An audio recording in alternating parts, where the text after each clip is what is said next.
All right, the therapy session, I can't even say it. The therapy session is open. I'm shocked, and it's been a long day. Len Martez, Jay Recher here with you from Amalie Arena, and the arena is quiet now, Len, and you know what? It was rocking to start the game, brother, but it just didn't turn out the Lightning's way tonight. No, it did not, and it's ironic because, Jay, if you look at the first two games, one team had a 3-goal lead. Yeah. Didn't hold it. The other team got a 3-goal lead tonight and held it. Showed you how you should play in playoff hockey with a 3-goal lead. They dumped and chased. They didn't try to get the fourth goal. It eventually came to them after the Lightning finally got on the scoreboard. But they played right. Yeah. Columbus played right the way the Lightning was supposed to play in Game 1 and protect that 3-goal lead, and they didn't. It's funny you say that because they got tasked with the same thing, and the Lightning got that fourth goal, made it 3-1. There's a power play coming their way. You kind of look at it and go, man, this might be the start of something good. But they really didn't. And John Tortorella talked about this in the postgame, saying, oh, we did a good job on the kill. The Lightning didn't even really get a good look on the power play. So that thwarted the entire momentum of the team. And then, boom, they come right back. They score another goal. It's 4-1, and that was pretty much all she wrote. It was all she wrote. And even if you go back to the first 20 minutes of the first period of the game, there weren't a lot of scoring threats on Bobrovsky. There weren't a lot of opportunities for the Lightning. And from my opinion, it looked like they were not in a real good rhythm as far as skating is concerned. Not a lot of room for them to use their speed. And it's just a coach that knows your team very well. And I said this before the series started, and I'm sure you probably had the same thoughts. You're going up against a coach that knows your game, that knows what you want to do, and is telling his team, don't be afraid of playing the Lightning. Go ahead. Give them everything you got. And they've done that. And they've dumped. They've chased for the puck. They've been smart with the puck. They haven't had a lot of giveaways. Think about that. First two games, they haven't given the puck away at all. Yeah, because you haven't had many odd man rushes for the Lightning going back the other way, where it's been a 3-on-2 or a 2-on-1, where they're really putting the heat on the Columbus defense. And even though they do have guys like Jones, Werenski, Savard, who had that really nice goal in Game 1, they really haven't been, kind of put to the test and really back on their heels much at all, other than that 3-0 deficit that they faced in Game 1. Len Martez, Jay Recher, again here with you. Guys have any questions, comments, and I know you have a bunch of concerns. Feel free to put them there at the bottom of the screen, and we'll do our best to answer them and try to kind of talk you off the ledge a little bit. Len, another point of contention a lot of people were bringing up is the lack of a lineup change for Game 2. I thought it was a smart move. If that was the lineup you're going to go with Game 1, you don't want to overreact. You want to tell your team that you have the confidence to go into Game 2. With that being said, it's hard to kind of look at a game like Game 2 without some energy. Even though they had some good hits, I thought Matthew Joseph played a pretty strong game. You said it up in the press box. You thought he was the best player tonight. It's hard to disagree with that, but it's hard to go with, even though he didn't play terrible, a guy like Jan Ruta and having Braden Coburn and Ryan Callahan on the bench. Yes, would they have made the big difference? Oh, it's easy to sit there and play armchair quarterback, and when you lose, exactly. But I think there will be a lineup change in Game 3, and I wouldn't be surprised if you saw Coburn and or Callahan in the lineup. I would be really surprised if 24 is not playing on Sunday night, because you need somewhat of a little bit more energy. And I know there were guys that brought the energy tonight. Braden Point tried with his little scrap that he had, the 5 minutes that he picked up, 5-minute penalty that he had. You mentioned Joseph, the body that he was taking. First period, the Lightning actually out-hit the Blue Jackets that had 21 hits in the first period. But a lot of it was the fact that there wasn't a lot of room for them to skate. And if you look at the other side, as far as Columbus is concerned, they have 9 goals, and 9 of their goals are from 9 different plays. Yeah, that's big.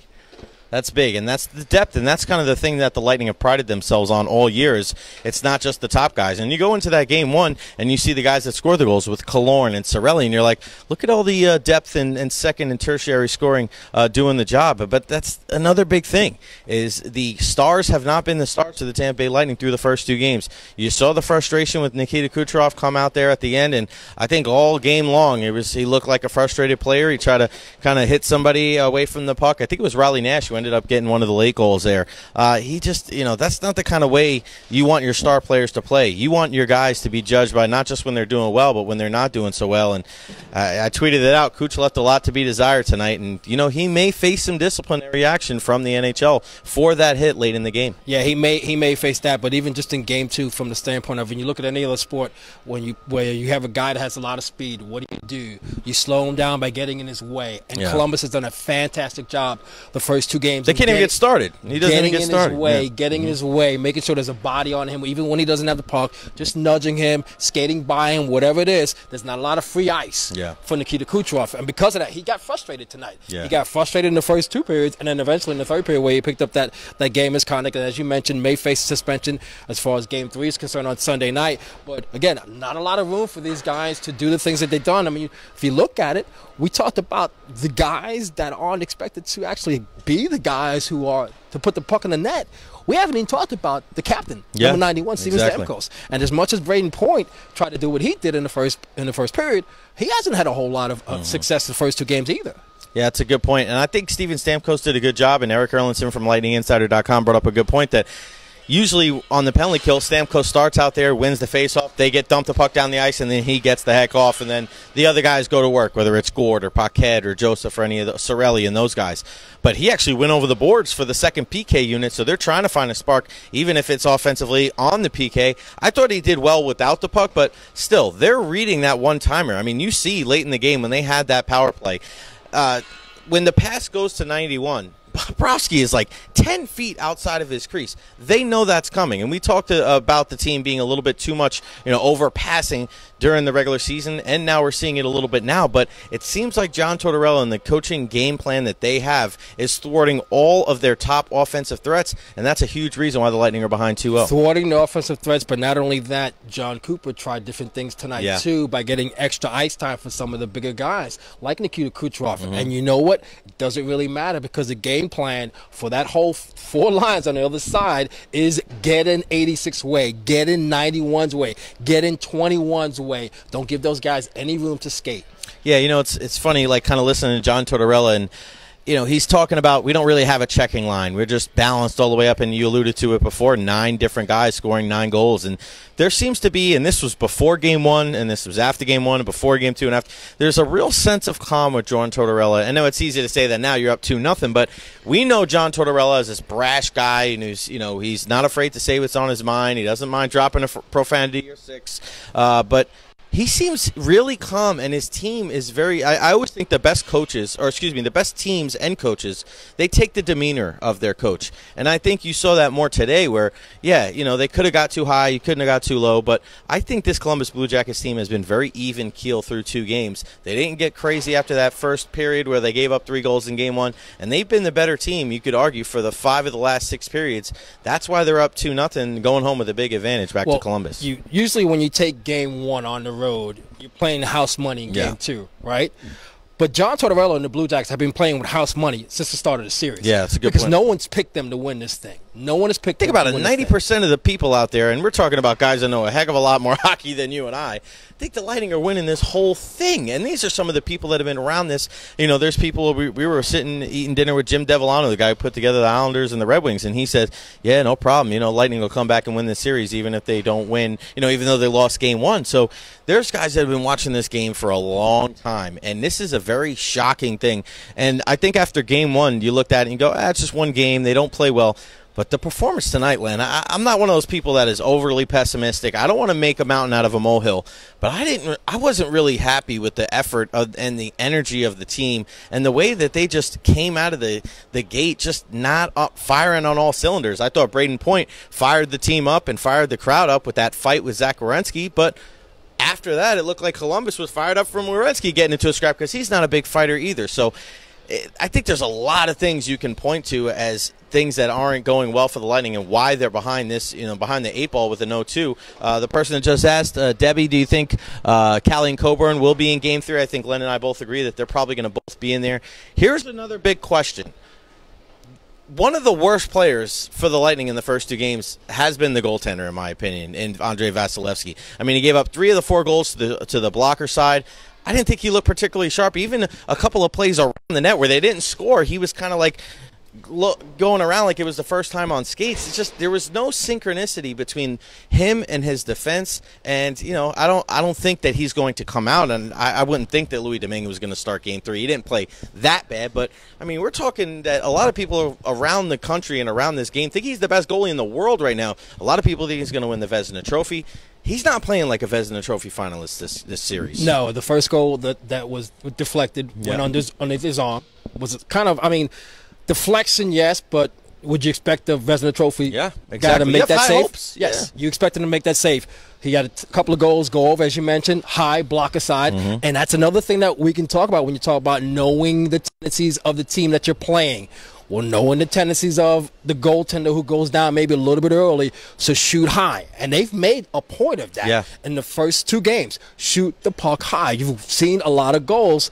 Again, 9 goals, 9 different guys. Some of those goals have been up. Panarin's goal was basically an empty netter. Yeah, exactly. It was a tic-tac-toe play, empty netter. But the other goals tonight, some of them were high. And that, to me, tells, again, scouting, knowing your opponent, knowing that your goaltender goes down, butterflies down, puck goes up. You know, it's funny you say that because I was watching practice in Brandon the other day, and the 2 things they were working on were shooting high to the blocker side and making sure that they were focused on those second and third opportunities because, for the most part, Vasilevsky does a great job of rebound control, but we haven't seen that in this series. He hasn't been very good. And, you know, after one game, there were some people out there saying, oh, Tortorella outcoached Cooper, and I think after one game, it's hard to tell because it's like a boxing match. You get a punch, counter punch. Game 1 could have went either way. Yeah, exactly. But I think after game 2, Len, I think that's a legitimate question. I think that's a legitimate concern because we said, where was the counter? I mean, your counter just can't be jumbling up the lines. I mean, who's made the adjustment on the power play of putting a different guy? They put Sergachev out there instead of Hedman on that top power play unit. He doesn't look right to me. Victor Hedman doesn't. You know, I really haven't seen much else as far as, all right, what are you going to do to slow down some of their defensemen from jumping in the play? We've seen a bunch of goals already. We've seen Seth Jones. We've seen Savard. We've seen a bunch of these guys put the puck in the back of the net. Where's the adjustments coming from the Tampa Bay coaching staff? So a lot of those concerns, I think they may be valid after 2 games. Oh, you know what the adjustment is? Give more ice time to 86. That's what we saw. Which you won't be able to do in Game 3 because potentially he's going to be suspended. So that's the adjustment. The adjustment is simply like anything else. You rely on your talent. You send your talent out more. You give your talent more ice. Like any other sport. When the going gets tough, who do you rely on? The guys who have gotten you through 62 wins, so you get more ice time for Stamkos, for Kucherov, for Point, for Yanni Gourde. But unfortunately, and listen, I'm mentioning all these guys, and granted, we can talk about the checking job that Columbus has done, but I'm mentioning all these guys, and all these guys are blank right now. Yeah, you're blank. Right. Yeah, you think about it. Through 2 games, your best player in Game 1 was Anthony Cirelli. Your best player in Game 2 is Matthew Joseph. And yes, I know over a long postseason run, you're going to need those guys to step up. Everybody remembers Ruslan Fedotenko scoring 2 goals for Game 7 for this team. But you still need your horses to be your horses. I mean, that's how you get there. That's how you get to the dance. You have 3 40-goal scorers. And that's how you end up with only 1 goal in 60 minutes. Exactly. And that's what's, I think, very worrisome with this team. Len Martez and Jay Recher here with you. We'll be here for a couple more minutes taking any of your questions or concerns. See you next season, Cooch. I think that's a little bit much. Definitely not happy with his performance tonight. Not just him not scoring, but just there were some people talking about this after Game 1. Last year, in the end of the Eastern Conference Series, he was a little pouty, and he had a pretty bad attitude. And I was like, all right, well, you know, it's frustrating. You know, you're so close to the Stanley Cup Final, so you put that behind you a little bit. But we saw something today, Len, even if the Lightning come back, could be a recipe with how do you throw the Lightning off their game, and how do you throw probably the MVP off of his game and just bump him, nudge him, get in his way. It's almost like, you know, in football when you don't want to let a receiver, you bump him at the line, you get in his face, you try to throw him off kilter. You got to be able to rise above that. We haven't seen that, and you know what? He's taking the mantle right now of a guy like Ovechkin. For many years, they were criticizing him for his lack of postseason success, and now Kucherov has kind of fallen under that sword right now, and he's going to – I would say, hey, he's got to bounce back in Game 3, but we don't know if he's going to be available for Game 3. We've seen enough sports to know that some guys thrive on when they're pushed to the limit. I don't think he is. He hasn't reacted that way. Yeah, that's right. And that's not to say that he's not a great talent, because as you mentioned, again, Art Ross Trophy winner, potentially could win the Hart Trophy this year. But unfortunately, again, this is playoff time. And playoff time, this is when money's made, you know, so to speak. You're right. And you expect your big players to come out. And a lot is relied upon 86. But again, some guys react well when you push them, when you get in their way, when you nudge them. Some guys feed off of that. And some guys haven't learned how to feed off of that. And I think he's at that position right now. You're right. And it's kind of a make or break thing for him because, listen, it's going to be a long summer. If the Lightning go out in this round, regardless, we're not there yet. We're not there yet, but I'm saying they go out. I mean, it's going to be a long summer. And these guys have to play with a sense of urgency, not, worried about losing the whole series because it's still one game at a time. And if you win game 3, all the pressure goes back on Columbus because they were in the same position last year where they were up 2-0. They won both games in the nation's capital. Yeah, but those games were much closer than these 2 games were, and that's what I think scares a lot of people. I want to ask you, Len, because we covered a lot of Bucks football this year, and I don't know, it's hard because we live in a comparative society, but I wasn't really feeling what John Cooper was selling us after the game today, and it felt eerily reminiscent of what Dirk Cutter was saying after games. It might be a little bit too hyperbolic there and too egregious, but maybe not to that extent where, remember when Dirk Cutter was like, I don't know how to fix it, and we were like, you get paid millions of dollars to coach. That's got to be your job. If we go, hey, we don't know how to do radio, Len and I aren't working for 95.3 WDAE, but I feel like there were some fragments in there when it was like, I thought that some of the answers he could have gave. I know he's not going to give us his whole game plan of what he thinks and how he's going to fix it, but I just didn't get that sense of, all right, this is he's going to lead this team back and they're going to fix it. It almost seemed like, hey, let them do their thing. And I don't know. I think they need some adjustments because Columbus is a good team. One of the things that I will say that any coach is going to do is going to back his guys, and that's one of the things he did. He talked about not being worried about Vasilevsky, and also the fact that locker room, in his words, that locker room, he trusts that locker room. Now the problem is that the fact that again, game 1 could have went anyway, but game 2, they didn't show up. Yeah, they did not show up for game 2, and it's again, your back's against the wall. You're looking to get game 2, looking to even up the series and go on the road. Now, would you want a little more fire from the head coach after losing game 2? Maybe. But what you don't want to do is panic too quickly. Now, if you lose game 3, let's face it, you may not see another home game here at Amalie if you lose game 3. Distinct reality, man. And, you're right. I don't like when people say, oh, we should get angry, because if you're not that type of guy and then you get angry, you don't sell. You panic. It's fake. That's not you. Genuine. It's like Tony Dungy. I know there was people in Tampa Bay that were like, I wish he would get angry. Why? That's not his style. It would worry me if a guy that was going crazy all the time was just all of a sudden quiet and didn't have any, he was a quiet demeanor and didn't really look like he cared. So I'm with you. But there's got to be some adjustments made, because at the end of the day, when you look at John Cooper as a head coach, the guy has had success everywhere he's been. But at the end of the day, he is a guy that's not an X's and O's guy. He's a motivator guy. And if you're known for a certain type of style, then okay. Like if you lose X's and O's, and I think that was a part of the contest today, all right, hey, fine. John Tortorella's been doing this a long time. Mike Babcock, you got guys that have this background, that have cups on their resume and things like that. I get that. But if you're a guy that's known for his motivational skills, and that's the thing, the way you relate to players, the way that you know when to push and know when to pull, and your team comes out and throws out a stinker like that, Len, it's like Lovie Smith. Lovie Smith was a defensive head coach here in Tampa Bay. His defense sucked. That's why he lost his job. You know what I mean? If I'm a baseball coach, you're a football coach, I'm a hockey coach, you're a basketball coach, and we pride ourselves on a certain style, and our guys don't do that, we're not going to have our job very long. So I think this is an onus, and I'm not saying that, I know there's people like, oh, Cooper should be fired. That's way, way, way past. He just got an extension. He's going to be here regardless of how this series ends up. With that being said, I think he's one of the guys that also has to look in the mirror, too, to make the adjustments, to go, what do I got to do to make sure that I'm putting my best players in a position rather than just opening the gate and letting them go out there and skate? That's fine as far as making adjustments are concerned, but, again, it's about how'd you get here. And not only that, but we know as far as any sport's concerned, you just ran down all the other different sports. It's about matchups. Yeah, playoffs are about matchups, and you've got, whether it be 4 games or 7 games, however it ends up, you've got 4 wins to get, okay? And that other team, Columbus, knows your style, knows how you play. And I'm going to ask you, if you look at the first-round matchups, the potential first-round matchups that they could have had, I'm thinking this is probably the worst one they could have gotten. I know it's kind of like hindsight 2020. Oh, yeah, they're down 2 games to nothing right now, but could there have been a worse, more matchup than than the first round that they got with Columbus? I don't think so. I think this is the worst opponent they could have gotten. I agree with you wholeheartedly because you look at Montreal, depth-wise, they don't have the scoring punch, definitely not on defense. You have Carey Price, an all-world goaltender. They eventually didn't make it. Carolina, even though they gave a great showing in their first game, I just don't think I don't think they're ready yet. And Peter Mrazek, they've beat him on this ice in Game 7 before when he was with Detroit. It's a great point, Len, because I don't think Columbus really figured out what they had until a couple of weeks after the deadline. You go and get the Zingle. You go and get this Duchesne, arguably two of the three best players on this Ottawa Senators team from this year. They were selling off every asset that they had. I think they sold some of the seats and the water bottles as well.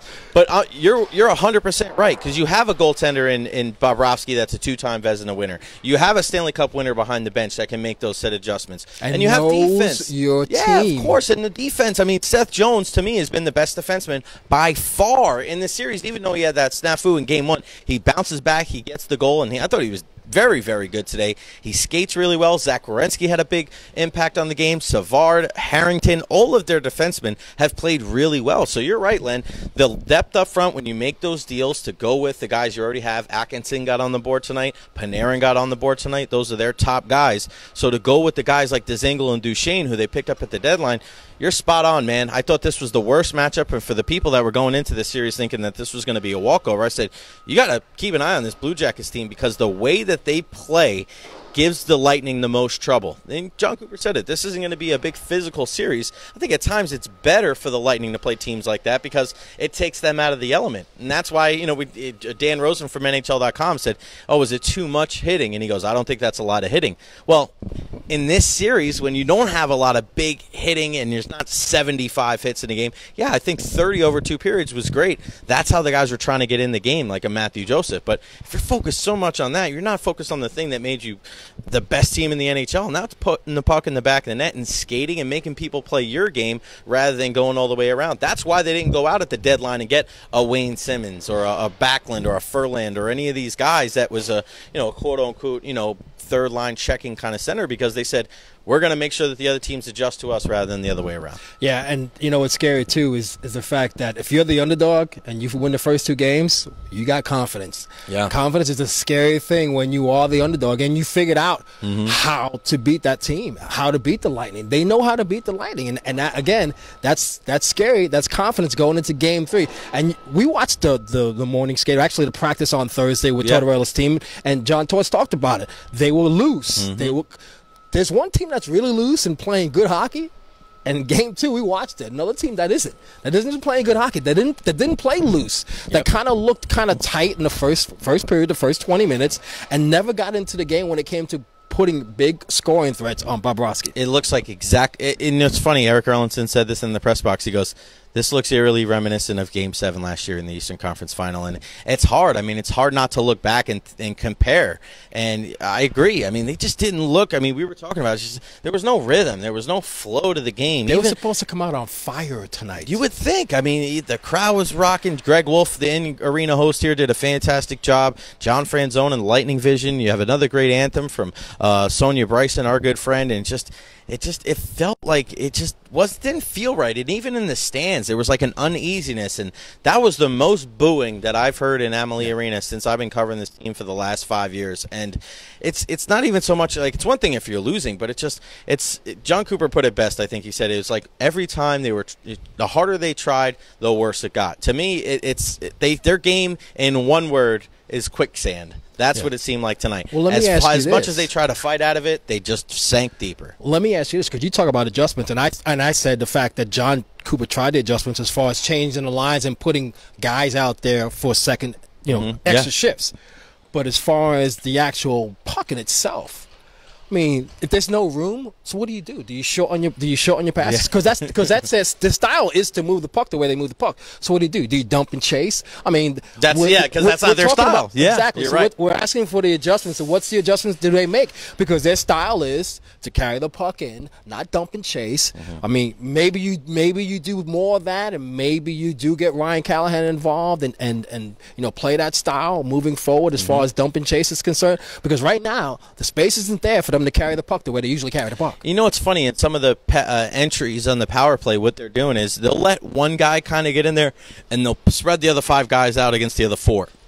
So they'll say, fine, go dump the puck. I think at times they got to get a little more selfish up there and go, and they'll get like over the blue line, and then boom, they'll go and they'll look to make a pass. We've seen a lot of times where the puck has got on the side of the net and the guys are looking to pass. I thought that was the big thing after the fight. You saw Sergachev throw one on net. Hedman took a shot from like beyond, like right in front of the red line. That was like just a laser beam of a shot, and they were kind of offsides. But those were the little things right there. It was like, man, if you're not scoring, throw anything on net. That was the mindset in the beginning of Game 1, because what was a lot of people saying?